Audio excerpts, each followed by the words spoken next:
काय विचारू नका, मी काय बोलणार नाही कांद्याच्या प्रश्नावर. आता मी तर 8 महिने बोलते, चॅनलवर बोलते, सगळं ऑन रेकॉर्ड आहे, त्याच्यामुळे हा प्रश्न काही नवीन नाही, तो 8 महिन्यापासून चाललेला आहे. दुष्काळाची परिस्थिती आहे, पालकमंत्री फिरताना दिसत आहेत, काही दुष्काळाच्या बैठक काही होत नाहीये किंवा आचारसंहितेचा असेल प्रॉब्लेम. पण दुष्काळाबद्दल मी डिसेंबरपासून बोलते, त्याला 5 महिने झाले.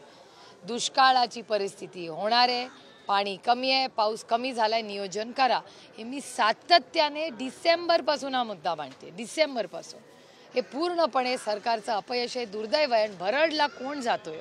भरडला जातोय सर्वसामान्य माणूस ह्याच्यात, कारण का सरकारला वेळच नाही आहे. सरकार पक्ष फोडा, घरं फोडा, ice, income tax, CBI, ED याच्यातच इतकी व्यस्त आहे की सरकारला वेळच नाही हो सर्वसामान्य मायबाप जनतेचे प्रश्न सोडवण्यासाठी. काही आज तुमच्या कार्यकर्त्यांना फोन करून धमकी दिली जात आहे, तुमच्या प्रश्नातच माझं उत्तर आहे. काय मागणी करताय? सरकार तुम्हाला मदत करते, पोलीस प्रशासन. तर तुमच्या प्रश्नातच माझं उत्तर आहे हो. सगळ्यांना माहिती आहे काय आता बोलायचं त्याच्यात. मी शक्तीचा वापर होतोय का खरंच? कारण काय अनेक लोकांना धमक्या वगैरे सध्या दिल्या. हे बघा, तुम्हाला प्रश्न विचाराचा वाटतो सारखा, याचा अर्थ काहीतरी तथ्य असणार ना. आता असे कसे प्रश्न येतात? काहीतरी समाजामध्ये दबदबत्या आवाजात चर्चा होतीये कुठे ना कुठे, पाणी कुठेतरी मुरतंय ना, नाही तर अशा कशा चर्चा होते? दादा बोलताना असं म्हणाले की माझी वेगळी वाट स्वीकारलेली आहे. आतापर्यंत मी साहेबांना दैवत मानायचो.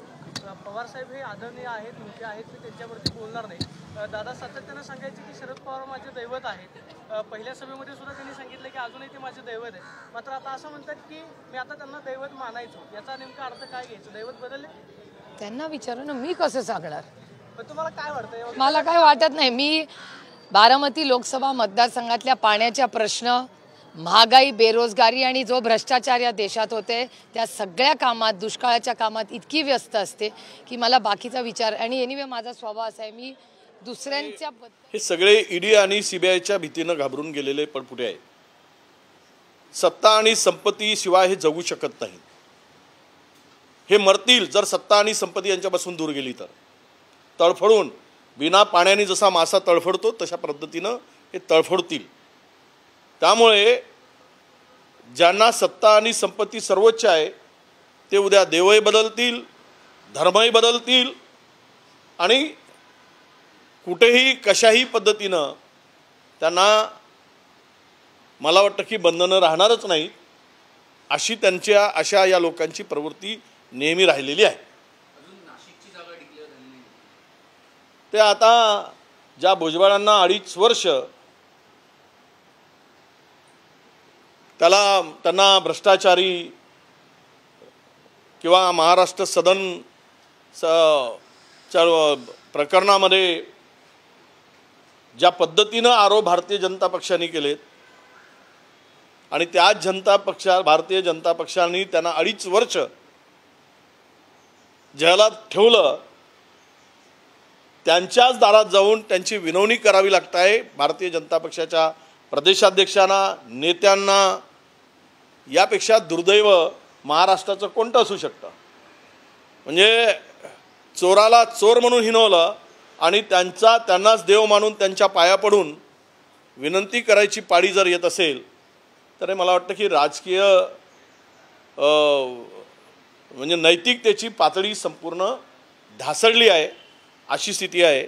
त्यामुळे नाशिकची जागा ही महाविकास आघाडीसाठी अनुकूल असल्यामुळे उमेदवार शोधताना त्यांना दमछाक होते आहे, हे आता दिसते आहे. संयुक्त महाराष्ट्राचं स्वप्न अपूर्ण राहिलं असं अजित पवार हो, इतके वर्ष उपमुख्यमंत्री पद आता सत्तेत आहात, तर संयुक्त महाराष्ट्राचं स्वप्न पूर्ण होतं तर आत्तापर्यंत काय केलं? आणि तुम्ही तर खरं म्हणजे मला असं वाटतं की संयुक्त महाराष्ट्राच्या किंवा महाराष्ट्रासाठी तुम्ही काय योगदान दिलात?